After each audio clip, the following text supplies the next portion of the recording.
ከንግድና የገበያ ማዕከላት ጋር ቁርኝት ያለ ስራ መስራት። አምስተኛ የፈጠራና ኢንተርፕረነርሺፕ ማዕከል ማድረግ። ስድስተኛ ለሰው ልጆች የተስማማ አረንጓዴ ሀገር ለመገንባት እያንዳንዱ ብልጽግና። ሁለተኛው ፍትሃዊ ኢትዮጵያ ለመመስረት የህግ የበላይነትና ፍትህን ለማስፈን የህግ አስከባሪና የፍትህ ተቋማትን ማሻሻል እንደሚያስፈልግ እሙን ነው። ስለሆነም በአደረጃጀት ለውጥ ቀላልና ቀልጣፋ የአሰራር ሂደትን በመተግበር የቴክኖሎጂ አጠቃቀማችንን በማሳደግ የተቀናጀ ጥብቅ አሰራርና አፈጻጸም እንተገብራለን። ሶስተኛ ባለሚዛን ኢትዮጵያን መፍጠር ሀገራችን ከህልውና ስጋት ተላቃ ዘላቂና አስተማማኝ ልትሆን የምትችለው ህብረ ብሔራዊነትና አንድነትን፣ ሀገራዊና ገለልተኛ ተቋማትን፣ መብትና ግዴታን፣ ዲሞክራሲያዊነትንና ብሔራዊ ጥቅምን የሚያጣጥም ባለሚዛን ስርዓት ስንገነባ ነው። ለዚህም ብልጽግና መምረጥ ስኬታማ ያደርጋል።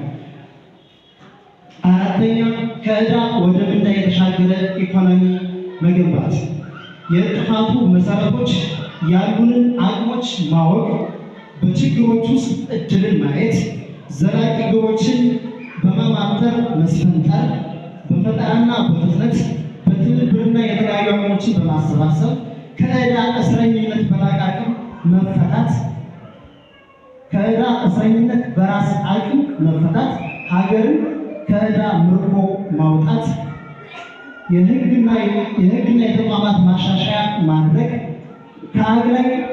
ከአግላይ ከላይ ወደ አስቻይ የኢኮኖሚ ምህዳር ማሻገር፣ የፋይናንስ ተደራሽነትና አማራጮችን ማስፋት።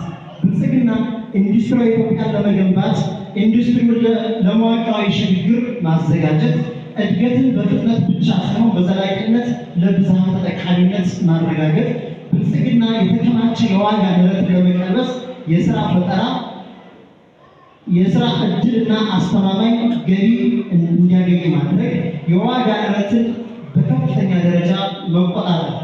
አምስተኛ ከውሃ እስከ ውሃ የሁለቱ ውሃዎች መብት እንዲከበር ማድረግ የብልጽግና ውጤታማነት የሚያረጋግጥ ነው። ስለሆነ አገራችን እንድታድግ አገራችን እንድትቀየር ሁለቱ ውሃዎች ተቆራኝተው ስራ እንዲሰሩ ማድረግ ከብልጽግና የሚጠበቅ ነው። ለሀገር እድገት ገላጭ ነው። በዚህ የህዳሴ ግድብን በቆራጥነት በመስራታችን ከቀውስ ታድገነዋል፣ ከታሪካዊ ጠላቶቻችን ነጥቀናቸዋል። ይህንን ከመርሃችን ሳንንሸራተት ግድቡን በአቋማችን በጥራትና በብቃት አጠናቀን ለዓለም ተምሳሌት ሆነናል።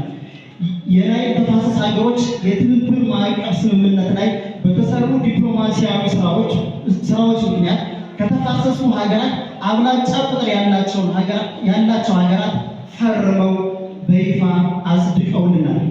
የባህር በር የማግኘት መብት የህልውና ጉዳይ ስለሆነ አሁንም ዲፕሎማሲያዊ ስርዓታችን በማጠናከር ቀይ ባህርን በእጃችን የማስገባትና ወደባችን የማረጋገጥ እንዲሁም ከመውጫና ከመግቢያ ታሳሪነት መላቀቅ የብልጽግና እቅድ ሆኖ በቀጣይ ይቀጥላል። ስድስተኛ የጸና ሰላም የቀና ስርዓት ለመገንባት ሰላምን በሰላማዊ መንገድ ለማምጣት ከግጭት አዙሪት ለመላቀቅ ትልቅ ርብርብ እናደርጋለን። ዲፕሎማሲያዊነቶቻችን እናጠናክራለን። ሰባተኛ በዲጂታል ኢትዮጵያ ነገን ለመገንባት የዲጂታል ቴክኖሎጂዎችን ማስፋፋትና የስራና የኢኮኖሚ ማሳለጫ ማድረግ።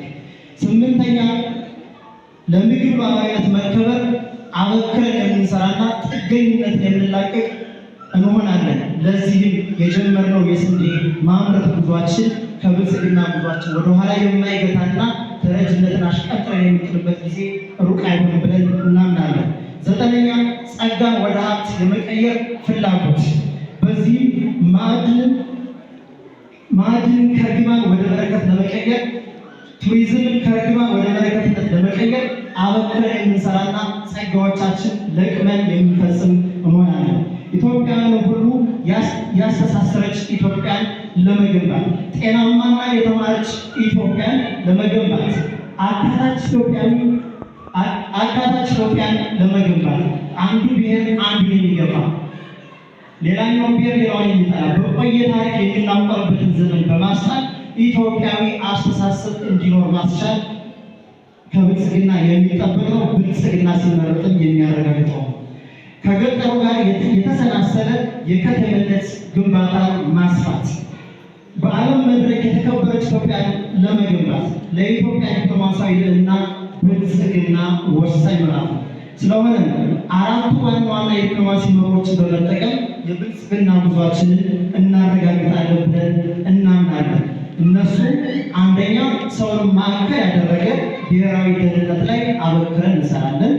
ሁለተኛ በሁለቱ ውሃዎች መካከል በአባይና ቀይ ባህር ትስስርና ትብብርን አጠናክረን እንቀጥላለን።